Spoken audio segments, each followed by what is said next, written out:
अजिबात इच्छा नाही, कारण का आम्ही ज्या ठिकाणी जन्मलो, ज्या ठिकाणी राहतो तोच आम्हाला भाग हवा आहे. आम्हाला एकतर म्हैसाळचं पाणी द्या, अन्यथा म्हैसाळ ताकारीचं पाणी द्या, अन्यथा कर्नाटकमध्ये जाण्याची परवानगी द्या. काय होते माहिती आहे का, आम्हाला सगळी फॅसिलिटी सुविधा काय मिळत नाही आणि कर्नाटकमध्ये 1-1 लाख रुपये त्यांना सबसिडी मिळते आणि त्यांना कर्ज पण मिळते आणि त्यांना सूट पण होते. इथं जर 5 वर्षाला त्याला मिळते, आम्हाला एकदा दिलं तर त्याला मिळायचं पण नाही आणि देत पण नाही. 4-4 तास त्या बँकेसमोर बसायला. मोठा तालुका आहे, जत तालुका 120 गावाचा आहे आणि जेवढा राज्यातून निधी येतोय ते पूर्ण तळापर्यंत गावापर्यंत पोहोचत नाही. कमीत कमी 10 वर्षाचं होतो, वय 60 चालू आहे. हां, मागणी करतोय त्यावेळीपासून सुजलम सुफलम करूया, जत तालुका नंदनवन करूया हे सांगते, परंतु प्रत्यक्षात हे स्पष्टपणे जर आपण बघितलं तर यामागचं राजकारण आणि गेल्या 15 दिवसातल्या ज्या घडामोडी आहेत त्या नीट लक्षात घ्यायला हव्यात. काय झालं की 2 राज्याच्या राज्यपालांची कोल्हापूरमध्ये एक बैठक झाली आणि ज्याच्यातनं महाराष्ट्राचा आणि कर्नाटकचा जो 60च्या दशकापासूनचा जो सीमावाद आहे त्याच्यावरती कुठे तोडगा निघू शकतो का या दृष्टीनं काही हालचाली झाल्या. दुसरी एक महत्त्वाची घडामोड घडली की महाराष्ट्र सरकारनं मंत्री समितीची जी समिती होती तिचे पुनर्गठन केलं. त्याच्यामध्ये राज्याचे वरिष्ठ नेते श्री शरद पवार यांच्यासहित महाराष्ट्र राज्याच्या काही माजी मुख्यमंत्र्यांचाही समावेश केला. या सरकारमधल्या 2 मंत्र्यांचा या समितीसाठी समन्वयक म्हणून त्याची नियुक्ती केली. आणि आणखीन एक महत्त्वाची घडामोड घडली की 2005 साली सर्वोच्च न्यायालयामध्ये जो महाराष्ट्र सरकारनं महाजन कमिशनच्या विरोधामध्ये जो आम्हाला तो आयोग मान्य नाही आहे म्हणून जो खटला दाखल केलेला आहे त्याच्यामध्ये एका नव्या वकिलाची नियुक्ती केली. आता ही गेल्या 15 दिवसातली घडामोड घडत असताना बसवराज बोम्मई यांनी काल काय प्रतिक्रिया दिली आहे तर 2016 साली जो मी जिथे उभा आहे त्या उमदीसह 40 गावांनी जो ठराव घेतला होता की आम्हाला महाराष्ट्राच्या इतर भागाप्रमाणे सुविधा द्याव्यात, म्हणजे म्हैसाळ टाकारी हा जो जलसिंचनाचा प्रकल्प आहे त्यातलं पाणी आम्हाला द्यावं. खरं म्हणजे महाराष्ट्र सरकारनं 6 TMC पाणी देण्याच्या दृष्टीनं काही हालचाली सुरू केलेल्या आहेत पण त्याला अद्याप मूर्त स्वरूप आलेलं नाही. आणि म्हणून 2016 साली जो ठराव या गावाने घेतलेला होता त्यातली काही मंडळी माझ्यासोबत आहेत, तर तो धागा पकडून गेल्या 15 दिवसातल्या महाराष्ट्रातल्या घडामोडीला विरोध म्हणून अशा पद्धतीने बसवराज बोम्मई यांनी ती भूमिका घेतलेली असं दिसतंय. मी जाणीवपूर्वक इथल्या कुठल्याही लोकांना हे सांगितलेलं नाही आहे की कुठल्या विषयावरती तुम्हाला बोलायचं आहे, पण इथे काही पत्रकार आहेत, काही शासकीय कर्मचारी आहेत आणि काही शेतकरी आहेत. तुम्ही तो ठराव घेतला होता, आता ते म्हणतात कर्नाटकात तुम्हाला घेऊन जाणार.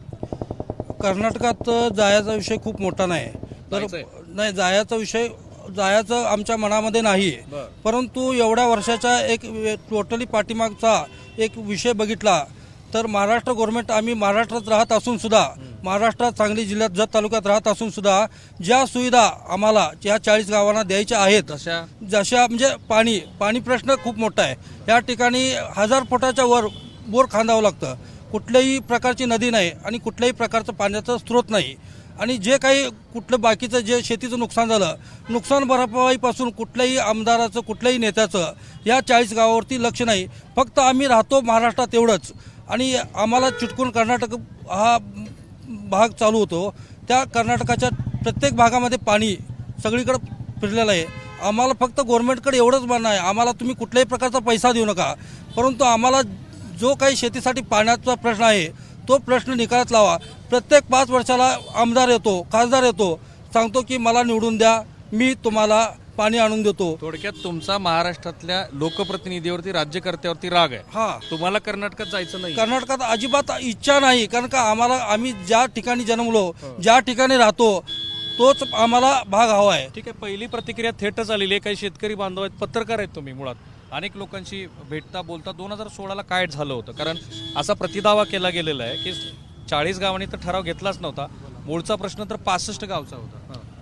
खरं तर सर्वप्रथम मी सांगू इच्छितो की आम्ही महाराष्ट्राचा आहे याचा आम्हाला सार्थ अभिमान आहे. परंतु 2016 साली आम्ही महाराष्ट्र शासनाकडे आम्हाला एकतर म्हैसाळचं पाणी द्या, अन्यथा म्हैसाळ ताकारीचं पाणी द्या, अन्यथा कर्नाटकमध्ये जाण्याची परवानगी द्या, NOC द्या. या मुद्द्यावरती आम्ही उमदी ते सांगली जिल्हा कार्यालयापर्यंत पदयात्रा पाणी संघर्ष समितीच्या माध्यमातून सर्व पक्षीय नेते मंडळींनी काढली होती. कारण गेल्या अनेक वर्षापासून या जत पूर्व भागातील 42 गावात जे राजकारण चालतं, मग ते आमदारकी असेल, खासदारकी असेल, कुठलीही ग्रामपंचायतीपासून खासदारकीपर्यंत जे इलेक्शन असतं, राजकारण चालतं, ते फक्त आणि फक्त पाण्याच्या एका मुद्द्यावरती चालतं. परंतु आज तागायत या जत पूर्व भागातील एकाही गावाला म्हैसाचं पाणी अद्याप आलेलं नाही आहे. त्यामुळं जलसंपदा मंत्री असतील, माजी जलसंपदा मंत्री असतील किंवा भाजपचे नेते मंडळी असतील, ह्या सर्वांनीच फक्त पाणी देण्याचं आश्वासन या लोकांना दिलेलं आहे. परंतु प्रत्यक्षात मात्र आता सध्याला पाईपलाईन झाली. ती पाईपलाईन फक्त ते खासदार आमदार आल्यानंतर फक्त त्याचं पूजन होतं, त्या एकाच दिवशी ती पाणी येतं. त्याच्यामुळं आम्ही महाराष्ट्र आणि कर्नाटकच्या बाउंड्रीवरती राहत असताना 5 किलोमीटर अंतरावरती जर पूर्ण पाणीमय वातावरण तिकडे असेल, कर्नाटकमध्ये पाणी आहे. 5 किलोमीटरच्या अंतरावरती पूर्ण पाणी सगळ्यांच्या शेतात ऊस आहे आणि शासकीय योजना त्या लोकांना मिळतात. आता कर्नाटक सरकारने गडीनाडू भाग म्हणून आपल्या सीमेवरील कन्नड शाळेला मोठ्या प्रमाणात निधी देखील या ठिकाणी दिलेला आहे. जाऊन बघणारच आहे. नक्की तुम्ही बघायला तुमच्या लक्षात पण येते. आपल्या शाळांची स्थिती काय आहे? आपल्या मराठी शाळांची स्थिती, जिल्हा परिषदेची जी शाळा आहे, जिल्हा परिषदला ज्या सुविधा आहेत त्याच सुविधा या ठिकाणी आहेत. परंतु ज्या कर्नाटक शासनाकडून ज्या संस्थांना, कन्नड शालेय संस्थांना मोठ्या प्रमाणात लाखोच्या कोटीच्या आकड्यामध्ये अनुदान दिलं जातंय, निधी दिला जातोय आणि तो तसा दिला जात नाही. मला ना शॉर्ट वरती या सगळ्या लोकांना एका थेटच विचार, तुम्हाला जायचंय का कर्नाटकमध्ये? नाही जायचं नाही. जायचं नाही तुम्हाला? नाही. नाही. तुम्हाला तुम्हाला जायचंय का? तुम्हाला जायचंय का? कोणालाही नाही. कोणालाही जायचं नाहीये. मला खरं तर आपल्याकडे वेळ असेल तर आणखी प्रतिक्रिया घ्यायच्या आहेत. इथं कुणाला जायचंय का कर्नाटकमध्ये? कुणीतरी हात वर करून बघा. हा, कुणालाही जायचं नाहीये. फक्त 2016 तुम्ही जो ठराव केला होता तो महाराष्ट्र सरकारच्या नेत्याला दाखवण्यासाठी केला होता काय? हा? का हो? नाही दाखवायसाठी केलं पण इच्छा नाही आमची जायची, कारण आमची जन्मभूमी आहे, कारण आम्ही या भागात जन्मलो आहे, या भागाचा आम्हाला अभिमान आहे. फक्त महत्वाचं एवढंच की शेवटचा मतदारसंघ 288 मतदारसंघ हा जत तालुक्याचा आहे आणि हा कायमचा दुष्काळी तालुका आहे. जे सीमा भागात राहतात त्या सगळ्याला बॉर्डरला असल्यामुळे ह्याकडे कुठल्याही राजकीय पक्षाचं किंवा कुठल्याही राजकीय नेत्याचं इकडे दुर्लक्ष आहे. एक छोटा मुद्दा जो यांनी मगाशी सांगितला, 2 शाळातला जो फरक आहे, कर्नाटकाची शाळा आणि मराठी शाळा, होय फरक आहे याच्यामध्ये. जो बी काही विषय आहे का नाही, शाळेचा एवढाच नव्हे कर्नाटक पुरता, शेतीचा विषय जरी बघितला तर शेतकऱ्यांनाही कर्नाटकमध्ये चांगलं अनुदान दिलं जातं आणि हा आमचा महाराष्ट्रातला 288वा मतदारसंघ आहे. इथं कुठल्याही राजकीय मोठ्या पुढे अनुदान दिलं जातं. आता महाराष्ट्रातले राज्यकर्ते तुम्हाला बघतायत, बरोबर? आताच बघतायत. नाही, ह्या मला गोष्टी तुलना ज्यावेळी- करून ऐका ना, मला सगळ्यांना विनंती करायची आहे की तुलना करून सांगा. कर्नाटक हे यांनी सांगितलं की पलीकडे ऊस आहे, अशी तुलना करून मला नाही, आताच 5 किलोमीटरवरती कर्नाटक लागतंय. या कर्नाटकामध्ये जर शेतकऱ्यांना बघितलं तर सगळ्या सबसिडीज खूप आहेत. 3 वर्षाला किंवा कुठल्या 5 सबसिडी आहेत? शेतीला आता जे काय ड्रिपचा असो, खताला सबसिडी ड्रिपचा आहे, असो, ड्रिपला खताला, आहे. हो ड्रिपला शेतकऱ्याचे वीज बिल माफ वीज मोफत आहे, आहे. वीज मोफत आहे. मला 8 तास का दिनात पण ते कंटिन्यू वीज देतात. आमच्या 10 मिनिटाला जाते. आता जरी तुम्ही बघितला तर 10 मिनिटाला एकदा लाईट गेलेली असते. मग अशा परिस्थितीमध्ये आताच आमच्या सरकारला बी जाग आली. आम्हाला जायची इच्छा नाही, पण आमच्या सरकारला ज्यावेळी आमचे 40 ठराव तिकडे गेलेत असं म्हणतात ना, तर 40 ठराव गेल्यानंतर ज्यांना जाग आली की बाबा हे सांगली जिल्ह्यात आणि महाराष्ट्राचं लास्टचं टोक तालुका आहे, एवढ्या विस्तारानं मोठा आहे. आजपर्यंत आजपर्यंत भागामध्ये आपण शेवटच्या गावात राहतो. महाराज, काय नाव तुमचं पूर्ण? पुढे या. अशोक अण्णाराव पाटील. अशोकराव, आपण सीमेच्या शेवटच्या गावात राहतो. कुठलं गाव तुमचं? तिकडला आहे. हा, बरं. उमदीचे कोण आहेत? या इकडं शेवटच्या गावात राहतो. त्याचा त्रास काय होतो? असा ठराव घ्यावा लागला? काय होतं माहिती आहे का, आम्हाला सगळी फॅसिलिटी सुविधा काय मिळत नाही आणि कर्नाटकमध्ये 1-1 लाख रुपये त्यांना सबसिडी मिळते आणि त्यांना कर्ज पण मिळते आणि त्यांना सूट पण होते. इथं जर 5 वर्षाला त्याला मिळते, आम्हाला एकदा दिलं तर त्याला मिळायचं पण नाही आणि देत पण नाही. 4-4 तास त्या बँकेसमोर बसायला लागते. तुमचा आमदार कोण आहेत? आमचे जत तालुक्याचे आमदार हे काँग्रेस पक्षाचे विक्रम सावंत आहेत. ते त्यांचं ह्याबद्दलचं काय आकलन आहे? नाही, त्यांना कसं आहे, एक तर जत तालुका विस्तारानं खूप मोठा आहे, 120 गावं तालुक्यामध्ये आहेत आणि दुसरी गोष्ट सीमावर्ती भागात हे गाव आणि आसपासची गावं असल्यामुळं खरोखर कुठल्याही राजकर्त्याचं म्हणजे कुठल्याही पक्षाच्या पुढाऱ्याचं, ना आमदाराचं ना खासदाराचं या आमच्या भागाकडं लक्ष नाही. तसं त्यांचं जर पूर्वीपासून जर लक्ष असतं तर हा जेवढा 40 गावाचा प्रदेश आहे हा खरोखर पाणी आणि शेतीनं सुजलाम सुफलाम झाला असता. मला ना महाराष्ट्रातल्या राज्यकर्त्यांना हे सांगायचं आहे, तुम्ही बघा सोलापूरमध्ये जा, सोलापूरमधले अनेक उद्योग हे आम्ही परराज्यामध्ये जाऊ असं सांगतायत. त्याची वेगवेगळी कारणं आहेत. महाराष्ट्रामध्ये वीज बिल आणि वीज बिलासाठी आकारला जाणारा दर इंडस्ट्रीचा हा एक स्वतंत्र चर्चेचा विषय आहे आणि गेली 10 वर्ष याच्यावरती चर्चा होते. जे गाव सीमावर्ती भागामध्ये आहे तिथं आपण लक्ष द्यायला हवं, अशा पद्धतीची मागणी फक्त सांगलीच नाही तर सोलापूर जिल्ह्यातल्या, नांदेड जिल्ह्यातल्या, मला आठवतं की नांदेड जिल्ह्यातल्या सुद्धा अनेक गावांनी आम्ही तेलंगणामध्ये जाऊ अशा पद्धतीची भूमिका घेतलेली आहे. अर्थात केवळ हे सांगण्यासाठीचा तुमचा भाग आहे, बरोबर. जायचं कुणालाच नाहीये. म्हणजे विषय कसा आहे की क्षेत्र मोठं शेतीचं आहे, शेती करतोय.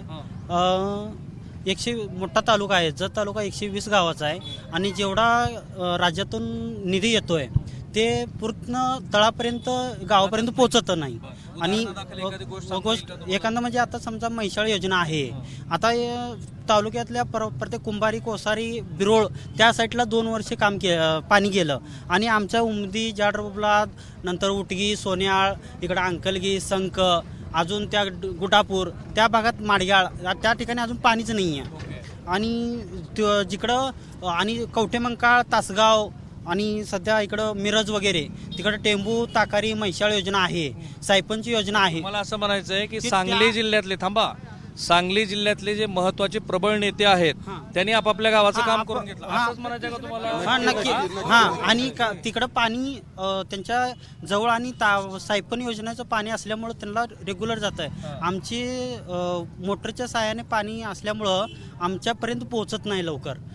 पाण्यासारख्या विषयावरती लोक किती संवेदनशील असतात. मला अनेक ठिकाणी हा भाग जाणवतो. इकडे महाराज, शेती किती? तिथे हा? कसं एक एकर. आपल्याला आपण कशाला ठरावात भाग घेतला? कशामध्ये तर पाणीच नाही हो, पाणी नाही. पाणी नसल्यामुळे हे जत तालुक्याचं एकदम दुष्काळाचं आम्हाला ह्याला लागलं स्मृतीला. आम्ही किती वेळा सांगितलं, सगळं पायवाट केलं, सांगलीपर्यंत ही केलं, आपण पादयात्रा काढलं. मग ते काढल्यानंतर सगळं झालं, करतो म्हणजे आज तक अजून केलंच नाही. आणि किती सांगितलं तरी आता आम्ही लहान असताना मी कमीत कमी 10 वर्षाचा होतो, वय 60 चालू आहे. 50 वर्ष हां, मागणी करतोय. त्यावेळीपासून सुजलम सुफलम करूया, जत तालुका नंदनवन करूया हे सांगते. परंतु सांगितलं नेत्यांची सगळे नेते ना त्यावेळी काँग्रेसचे लोक होते. नाव सांगा जरा, ते असतीलच ते काँग्रेस म्हणलं तर ते आपलं वसंतराव दादा होते त्यावेळेला, दादाच्या टायमाचं. आणि पुढे संजय काकाचं, भाजपचे खासदार आत्ताचे आहे. आता सगळे जर केलं तरी बी आम्ही किती प्रयत्न केला तरी काय होईना. आणि जत तालुका मोठे असल्यामुळं हे तालुका विभागणी झाल्याशिवाय पर्याय आम्हाला निधी मिळत नाही. दुसऱ्या तालुक्याला किती निधी मिळतो तेवढंच निधी आपल्या तालुक्याला मिळतं. सामान्य शेतकरी आहे, 1 एकर जमीन असलेला सामान्य शेतकरी आहे. जशी शेतकऱ्याची अवस्था असते तसाच त्यांचा पेहरावा आहे. चुन्याची डबी बी दिसते आहे खिशामध्ये, नाही बरं. पण भावना किती तीव्र आहेत बघा. बरं, असं मग आता जायचं का कर्नाटकमध्ये? त्यांनी बोलवलं निमंत्रण. कर्नाटक कुणाला मनात नाहीच जायचं, परंतु काय तर आम्हाला डोळं उघडून बघा आपल्याकडं. नाहीतर एकर प्रेसल तर मातील तरी या सगळेजण मिळून एकदा मुंबईपासून यात्रा तर होऊ दे मंत्र्यांचं. किती वेळ सांगायचं, किती रडलं तर गेलं, मयत झालं, हातमाच्या झालं, सगळं झालं, अजून सुद्धा जागा नाही. त्यामुळे ते कर्नाटक सरकारनं काय केले, ते काल नाही परवाची स्टेटमेंट झालं बंबाईनं. जायचं का नाही? जायचं आपल्याला नाहीच. पहिला मूळ पाणी आल्याशिवाय पुढचं काय होतं ते देवालाच माहीत. आता सगळ्यांच्या मनात काय असते ते होईल. आणि त्यांनी जर आम्हाला आता बसवराज मुंबईना काही मराठी येत नसेल, नाही पण तुमचा हा बाईट आता ते कन्नडीमध्ये ट्रान्सलेट करून भाषांतरित करून ऐकतील, त्यांना काय सांगायचं? मुंबईनं ಈಗ ಅವರಿಗೆ ಹೇಳೋದೇನೆಂದರೆ ಈಗ ಕರ್ನಾಟಕ ಸರ್ಕಾರ ಇವತ್ತಿಗೆ ನಿನ್ನೆ ಮೊನ್ನೆ ದಿವಸ ಏನು ಮಾಡಿದ್ರು, ಬೊಮ್ಮಾಯಿ ಅವರು ಇದು ತೊಗೊಂಡ್ರು. मग त्याचा मराठीत काय अर्थ झाला? आणि बम्माई सरकारनं हे घेतलंय ते 42 गावाचं कर्नाटकमध्ये आम्ही घ्यायला तयार आहे. त्यांना काय सांगायचं? मुंबईला काय तीच सांगायचं? त्यांना काय नाही का पाणी आम्हाला द्या, महाराष्ट्र कर. या इकडे तुम्ही. त्यांनी तर सांगितलं, निमंत्रण दिलं ना तुम्हाला, आता जायला काय हरकत आहे? नाही ना, आमची इच्छा नाही जायची.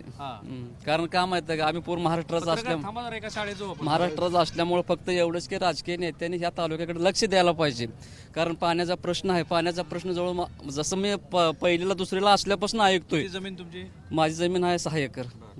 कारण प्रत्येक इलेक्शनला हे सांगितलं जाते की म्हैसाळचं पाणी येणार आहे आणि इलेक्शन झालं की त्याचं भूमिपूजन होणार आहे. फक्त एवढाच विषय आहे, फक्त पाण्यासाठीच फक्त राजकारण चाललेलं आहे. पाण्याचं काय अजून आलेलं नाही. जायचं का? नाही नाही, बेंगलोरला नका बेंगलोरला कशाला जायचं? काय होतं? नका हो साहेब. मी फार जाणीवपूर्वक अशा पद्धतीने लोकांशी संवाद साधतो, कारण लोकांच्या मनातल्या भावना त्यामुळे फार स्पष्टपणे कळतात. बघा, महाराष्ट्रातले जे राज्यकर्ते आहेत त्या राज्यकर्त्यांनी ह्या तालुक्याकडे लक्ष दिलं नाही. त्या उद्विगातनं या 40 गावांनी हा ठराव घेतला. मला वाटतं 40 गावाचे ठराव झालेले नव्हते त्यावेळेला. काय हो, किती गावचे ठराव झाले? 40 गावचे. 40 गावचे झाले का 17-18 गावचे झाले? नाही, 40 गावचे झाले. 40 गावचे. काय ठराव होता आठवतंय का? ठराव म्हणजे पाण्यासाठीच. एक तर महाराष्ट्र ठीक आहे, एक शेवटचा कौल घेऊ. कोणाला जायचं का कर्नाटकमध्ये? ठीक आहे, थांबूया आपण इथे. एक महत्वाचा मुद्दा लक्षात घ्या. देशाचे पहिले पंतप्रधान आणि देशाचे पहिले गृहमंत्री पंडित जवाहरलाल नेहरू आणि सरदार वल्लभभाई पटेल यांनी देश स्वतंत्र व्हायच्या आधी ही भूमिका घेतली होती की या देशामध्ये आम्ही भाषावार प्रांत रचना करू. देश स्वतंत्र झाल्यानंतर त्यांच्या असं लक्षात आलं की भाषावार प्रांत रचना जर केली तर हैदराबादचा मुद्दा समोर होता, काश्मीरचा मुद्दा समोर होता, जुनागडचा मुद्दा समोर होता, भोपाळचा मुद्दा समोर होता आणि त्यामुळं भाषावार प्रांत रचनेला पूर्वीच काँग्रेसनं जी भूमिका घेतली होती त्याला त्यांनी स्वतःच विरोध केला. नंतर आंध्र प्रदेशमध्ये जे आमरण उपोषण झालं आणि दुर्दैवाने गांधीवादी नेते त्यांचा त्या उपोषणामध्ये मृत्यू झाला, त्यानंतर मात्र सरकारला जाग आली आणि भाषावार प्रांत रचनेच्या संदर्भात सरकारनं हालचाली सुरू केल्या. पण तरीही संयुक्त महाराष्ट्राचा मुद्दा समोर आला होता. महाराष्ट्र 1960 साली झालं, पण झाल्यानंतर सुद्धा महाराष्ट्राचा बराचसा मराठी भाषिक भाग हा कर्नाटकमध्येच राहिला. म्हणून आपण पुन्हा एकदा तेव्हाच्या तत्कालीन पंतप्रधानाकडे मागणी केली आणि मग देशाच्या सर्वोच्च न्यायालयाचे तिसरे सरन्यायाधीश श्री महाजन यांच्या नेतृत्वात आपण एक कमिशन नियुक्त झालं आणि त्या कमिशननं ह्या भागाचा जो अभ्यास केला त्या अभ्यासानंतर काही सूचना केल्या आणि दुर्दैवाने काय झालं त्यावेळेला कमिशनच्या समोर महाराष्ट्र कुठे कमी पडला. पण महाराष्ट्राला जो बेळगाव हवा होता तो कमिशननं दिला नाही. उलट कर्नाटकाला सोलापूर, अक्कलकोट आणि जतसारखे काही तालुके आणि काही गावं द्यावीत अशा पद्धतीची शिफारस केली. अर्थात बेळगावमधला काही भाग, काही गावं ही महाराष्ट्राला द्यावीत, म्हणजे परस्पर देवाणघेवाण व्हावी अशा स्वरूपाचा हा मुद्दा महाजन आयोगाने सांगितला होता. त्याच्या विरोधामध्ये आपण सतत आंदोलनं केली. कारण आपलं काय म्हणणं होतं की महाजन कमिशनचा हा जो अहवाल आहे हा मुळात मराठी माणसाच्या आता जी ही इथे भावना व्यक्त झाली त्या भावनेच्या विरोधात आहे आणि 2005 पासून ह्या संदर्भातला खटला सर्वोच्च न्यायालयामध्ये सुरू आहे. त्यात अधूनमधून अशा काही घडामोडी घडतात आणि त्याला प्रत्युत्तर म्हणून कर्नाटक सरकार अशा पद्धतीचा प्रतिवाद करताना दिसतं. लक्षात ठेवा, कर्नाटकमध्ये निवडणुका येऊ घातलेल्या आहेत. कॅमेरामन काकासाहेब कांबळेसह मी राहुल कुलकर्णी, उमदी, तालुका जत, जिल्हा सांगली. एबीपी माझा, उघडा डोळे बघा नीट.